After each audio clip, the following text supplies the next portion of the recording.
The White House today is defending a meeting with a controversial Muslim scholar. Sheikh Abdullah bin Bayyah has ties to a banned Muslim Brotherhood leader who called for the deaths of Jews and Americans. So why would the White House have an open door policy to this leader? Dr. Zuhdi Jasser is the president and founder of the American Islamic Forum for Democracy. He joins us from Cleveland this morning. Hi, Dr. Jasser. Good morning. It's good to be with you, Ali. Thanks for having me. What do we know about Sheikh Abdullah bin Bayyah?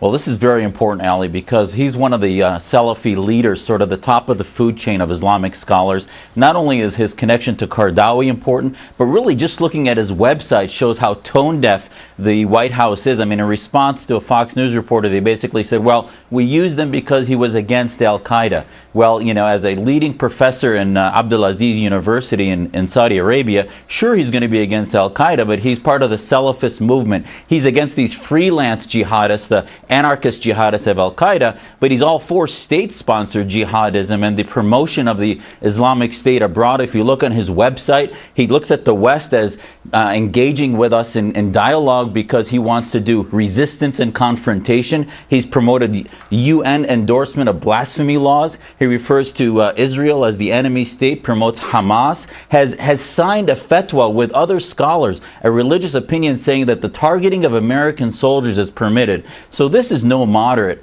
And I really think, Ali, it signals that our White House is using advisors, American Islamists that are part of this clerics, students, Hamza Yusuf, Webb out of Boston, and others that are really part of the problem ideologically. Do you think there can be any value to the White House meeting with even an extremist to try to sort of get a window into what they're thinking?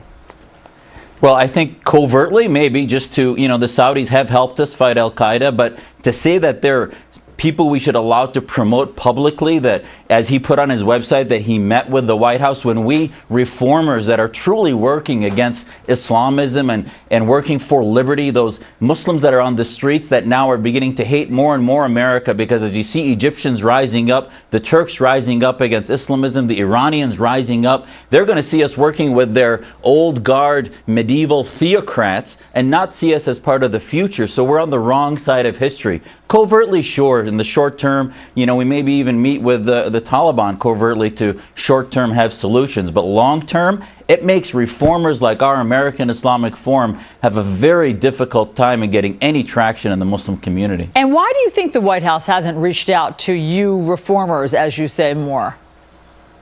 Because they don't have the courage, because they're being advised by people like Rashad Hussein, Mohammed al-Bieri, Suhaib Webb, and others that are part of the Salafi network that tell the White House, oh, these are the leaders of the Muslim community. Don't work with the reformers and don't take a leadership role, but rather work with sort of the Darwinian theological leaders and don't let the reformers get any traction. Because actually the DHS guidelines that they put out tell them to avoid us because they think we have an agenda, when in fact it's part of the future is reform. Just like America was created against theocracy, many of us are working this way, whether the White House wants to pay attention to us or not. That's the future for, pushing back against this type of ideology.